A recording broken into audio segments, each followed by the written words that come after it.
ఒక్కొక్క చెట్టుకి లీటర్ డబ్బాతో డబ్బా వేస్తానండి వంటగదిలో చెత్త. ఈ కుళ్ళిపోయిన ఎరువంతా ఇవన్నీ ఆకులు ఎండబెట్టి మూటలో స్టోర్ చేసుకున్నాను. దానికి తోడు అరటిపళ్ళు, పాడైపోయిన అరటిపళ్ళు అమ్మే అబ్బాయి దగ్గర ఒక 10 రూపాయలు ఇస్తే ఒక 30 కాయలు ఇచ్చాడు. ఈ కిచెన్ వేస్ట్ అంతా ఇలా అడుగునైతే ఎండి చెత్త వేసానండి. ఆకులు ఫస్ట్ తవ్విన తర్వాత ఎండాకులు వేసాను, తర్వాత ఈ తడి చెత్త వేస్తున్నాను. ఎందుకంటే ఇది కుళ్ళిపోయి ఆ ఆకులు కూడా ఎరువుగా మారిపోతాయి. పైన ఈ మట్టి వేసుకోండి. ఇది కొత్తగా వేసిన మట్టి కాబట్టి గింజలు, ఆకుకూరలు ఏదైనా చల్లుకుంటే చాలా బాగా వస్తాయి మొక్కలు. ఇదిగోండి, ఇది కూడా తవ్వి చూపిస్తాను.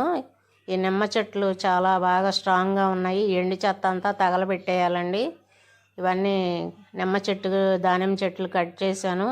ముళ్ళు ఉన్నాయి కాబట్టి అది ఒక మూలన ఎండబెట్టాను. వీడియో చివరిలో నేను అది కూడా కాల్చేసి బూడిది కూడా స్టోర్ చేసుకుంటాను, అప్పుడప్పుడు మొక్కలకి ఉపయోగపడుతుంది. ఇదిగోండి, ఇంతవరకు కాండం దగ్గర కాకుండా కొంచెం ఒక 2 అంగుళాలు యువతలకి నేను ఈ బెజ్జాలు చేశాను కదా, ఇంతవరకు తవ్వేసుకోవచ్చు. బాగా ఇది సంవత్సరం అయిపోయిందండి నేను తవ్వి. వేళ్ళు చూసారా, కుండీ నిండా వేళ్ళే ఉన్నాయి. మట్టి తక్కువ, వేళ్ళు ఎక్కువ. మనకి నేలలో అయితే ఇలా తవ్వాల్సిన పని ఉండదు. అవి నేల లోపలికి వెళ్ళిపోతాయి కాబట్టి, మనకి కుండీలు చిన్నవి కాబట్టి ఎప్పటికప్పుడే తవ్వి వేర్లు కట్ చేసేసుకుంటే మళ్ళీ కొత్త వేర్లు వచ్చి మొక్క పైకి ఎదుగుతుందండి. ఎప్పుడైనా ఇలా కట్ చేసేసుకోండి, ఏం భయపడక్కర్లేదు. ఇదంతా స్ట్రాంగ్ ఉంది కాబట్టి మనం ఎరువు అదంతా తీసుకోదన్నమాట. ఎంత మరి ఏర్లు కట్ చేస్తే అంత కొత్త వేళ్ళు వస్తాయి. ఏం భయపడక్కర్లేదు. ఈ ఎండాకులు వేసేయండి ఫస్ట్. చూసారా ఎన్ని వేళ్ళు వచ్చాయో? మొత్తం వేళ్ళేనండి కుండీ నిండా. చాలా వరకు తీసేసాను.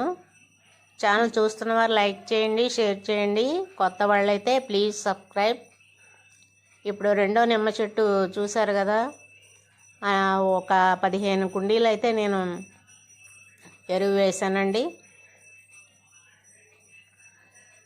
రేపటి వీడియోలో నేను గింజలు, ఆకుకూర గింజలు చల్లటం చూపిస్తాను. ఇదిగోండి, ఎండపెట్టిన ముళ్ళు, చిక్కుడు ఇలా తీగంతా తీసేసాను, ఎండిపోయింది. ఓకే, బాయ్ అండి.